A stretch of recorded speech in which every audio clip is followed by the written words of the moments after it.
After a quick quarantine in the Maldives, Aussie cricketers today touched down in Sydney as Polly's defended the special treatment. A request was made to go over and above our cap. We said, well, it has to be over and above the cap. Many are wondering why those baggy green caps can't be lifted for the thousands of non-cricket playing Aussies still stranded in India, as the government faces growing criticism over plans to keep borders closed until mid-2022. We need to be ambitious. We need to accept that we have to live with COVID. The key thing is the overall border arrangements, they remain in place until it's safe to do anything different. But the big sporting bodies may not be able to wait that long, with reports tennis players aren't willing for another round of hard hotel quarantine ahead of the Oz Open.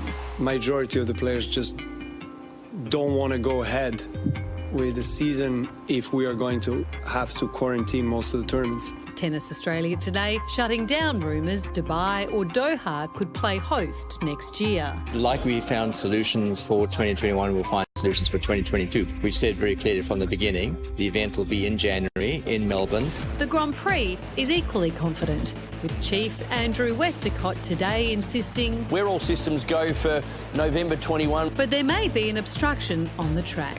If the Brazilian Grand Prix goes ahead as planned in early November, that will leave too narrow a gap for racers to complete a 14-day quarantine. Triple headers are not uncommon, where they go from one city to another across 3 consecutive weeks, and quarantine periods are not possible at an international level. So with the government already doling out exemptions for some sports, is there a way to keep our favourite marquee events and the community safe and on track? Lights are out, we go racing.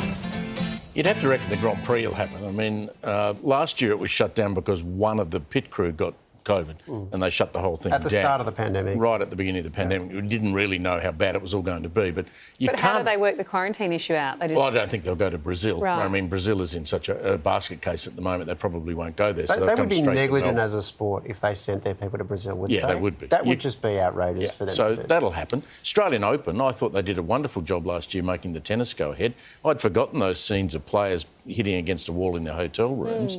And I think Djokovic there was talking about the whole season this year and whether players would be happy to go into quarantine everywhere. I think there's still a lot of money up for grabs if they come out. Like, he might be talking about himself, but surely there's enough players that want that cash that are willing to do the 2-week quarantine. And you might have forgotten about those scenes of them playing in their rooms, but they probably haven't. No, they haven't. And so I think the interesting question for us as Australians becomes, would we be prepared to give up things like the Australian Open or the Grand Prix? For what, 400 million for Victoria it brought in? 2021? Yeah. And the fear is that you give it up once, you lose it forever. I mean... But you can't not have quarantine. Like, unless something drastic changes, like vaccination rates are through the roof or what the do they need players to get to? 70% of the population, do you then go open the borders or...? I can't answer that because I don't know what the transmission does. But you can't imagine getting rid of quarantine as a whole idea just so you can have... A tennis tournament. Can't imagine quarantine here forever. But how are the Japanese going to run an Olympic Games if we're talking about we can't run a tennis tournament next January? Well, they probably don't have to quarantine there. Well, they are. All the players are going into... All the athletes are going to hubs. Yeah, that's a different situation. So just hub it all. All right, Steve solved it, mate. Hub it, Pete. Thanks, Steve. Thanks, Steve. From expert opinions to in-depth analysis and reporting, the Project YouTube brings you the biggest stories from Australia and around the globe. Hit the subscribe button now for news delivered straight to your feed.